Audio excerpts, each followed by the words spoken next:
Assalamu alaikum wa rahmatullahi wa barakatuh, and welcome to a new episode of Words of Wellness. I'm Yassir Al-Manawi. I'm your host for today's episode, and today we are going to be talking about a variety of issues. Just to sum them up, we're going to be talking about moderation, we're going to be talking about pride, we're going to be talking about responsibility, we're going to be talking about observation and fairness. All of this is in one ayah. And also, all of this stuff, when we talk about it, it's connected closely to our psyche, to our inner psyche, as individuals and as families and as a society in general. So we need to pay attention to all of this stuff. So let's go ahead and read the surah together, the ayah, the translation from the ayah from the surah, and we'll go back and discuss all this stuff. It is Surah Al-Baqarah, and that's how the translation goes.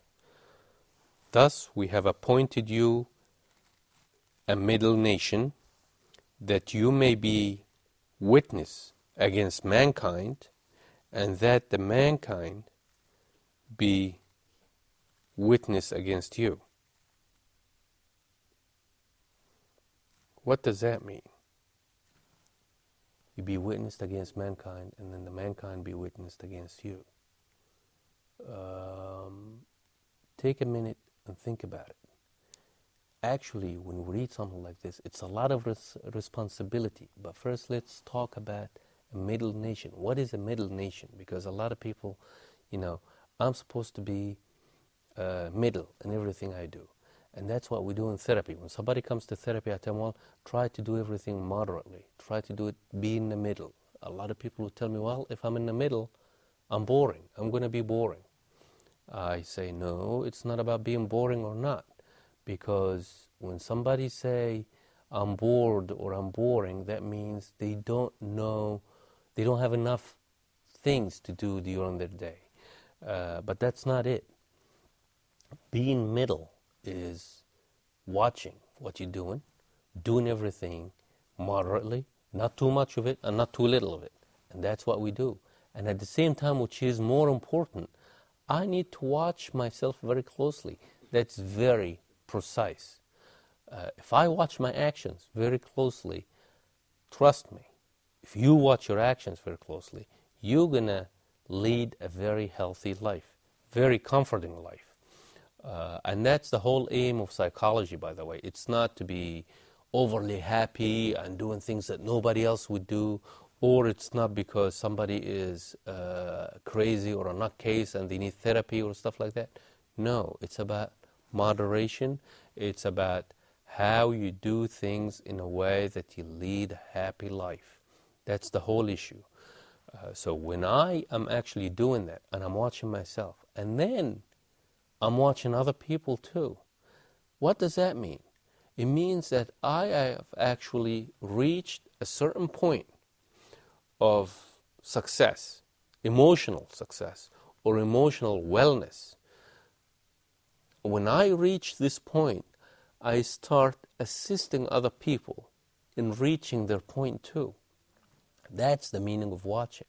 So it's almost like I am a spiritual ambassador on this earth.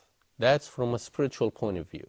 From a practical point of view, or a psychological point of view, which is closely connected to that, what I found out is that I have to watch my behavior. What is my behavior on a daily basis? I have to watch what I'm doing with my children, with my work, with the strangers, with my co-workers. I have to watch what I'm doing at work, meaning that when somebody does something to get this self-satisfaction, they have to give 100%, not doing a flimsy job, not doing something mediocre or halfway and leave it. No, when you do something, you do it right. And why do we say that? We say that because you get yourself rewards, you get yourself satisfaction from that. What self-satisfaction does to you? Self-satisfaction, if I know I'm doing my job correctly, I will be confident. If anybody coming to me and telling me I'm going to do this and this and that, I'd say, well, I'm doing my job right. I live my life right. My whole life, what you see is what you get. And that's moderation. When you do something, you do it right. You do it 100%. So nobody will come back to you.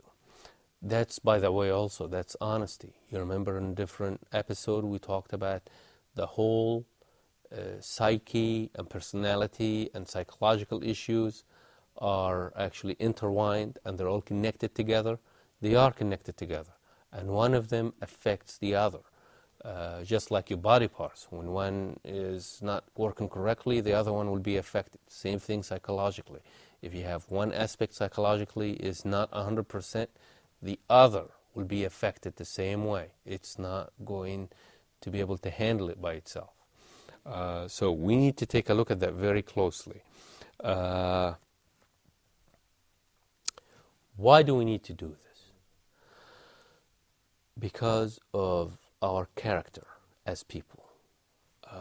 In any society, the best thing that you can do as a human being, and this is what we tell everybody, the best thing that you can do as a human being is to give and take, is to watch yourself and have no wrongdoings, or to minimize your wrongdoings, because we're humans and we make mistakes, is to be honest with yourself, honest with others, is to be concrete, and is to live a simple life, and is to stop hypocrisy, and to be responsible and be able to respond to any problems that will come at you from the outside. These are all the ingredients of having a healthy, happy life. These ingredients will assist you also in having a successful life. That's what we need to take a look at. And at home, if you apply the same issues, you will have a very happy life with your family and with your kids, and in turn you pass it on, and that's a self-satisfaction, and that's actually what we call existential dichotomy. What does that mean? Existential dichotomy is that if I don't leave money, I left something else. I left a piece of me in this life. What is this piece of me in this life? Is that I pass my knowledge to somebody else. It doesn't have to be my children. It could be my co-workers. It could be somebody else that will remember me after I pass on. And that's the whole issue, is that I leave my mark in this society, and it's a positive mark. So that doesn't deviate from living a happy life in a positive way and having a personality that is consistent with the way you live. With these words, I actually leave you for tonight or for today, and I hope to see you again in the next episode of Words of Wellness. Assalamu alaikum wa rahmatullahi wa barakatuh.